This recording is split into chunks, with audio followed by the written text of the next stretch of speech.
बिस्मिल्लाहिर्रहमानिर्रहीम। अस्सलाम वालेकुम। दुबई हुकूमत ने बड़े जुर्माने का ऐलान कर दिया है कि आजकल जो लोग उन्होंने बताया है कि 2022 है और जो लोग भी कोविड-19 यानी कि कोरोना के बारे में मजाक उड़ाते हैं सोशल मीडिया पे या मज़ीद झूठ बोलते हैं तो उनके ख़िलाफ़ जो है कार्रवाई शुरू कर दी गई है, उनको भारी जुर्माना किया जाएगा। और दूसरी ख़बर ये कि जो लोग भी जिनके ईमेल फ़ेक हैं, दूसरों के नामों से चल रहे हैं, जिन्होंने फ़ेसबुक के फेस अकाउंट फ़ेक बनाए हुए दूसरों के नाम से, लड़कियों के नाम जिस तरह भी बनाए हुए हैं, जो शुगल में भी बना लेते हैं, उनको 1 लाख दिरहम से लेके 2 लाख दिरहम तक जो है 5,000 दिरहम से लेके 1 और 2 लाख दिरहम तक उनको जुर्माना किया जाएगा।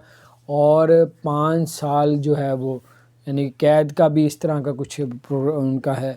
और उसके अलावा शायद वो आपको डिपोर्ट भी कर दें। तो इसी तरह कोई ऐसे फ़ेक अकाउंट्स इसी तरह ईमेल्स वगैरह के बनाए हैं तो उसको ख़त्म कर दें।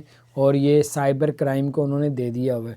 दूसरा ये कि पहली ख़बर जो मैं आपको बता रहा था कि जिन्होंने कोविड-19 का मजाक उड़ाया हुआ सोशल मीडिया, वो अपनी डिलीट करें सारी वीडियो को, ताकि बड़ी मुसीबत से बच सकें। अल्लाह ताला आप सबको और हम सबको हर तरह के नुकसान से बचा के रखे। चैनल को सब्सक्राइब नहीं किया, ज़रूर सब्सक्राइब कर दें।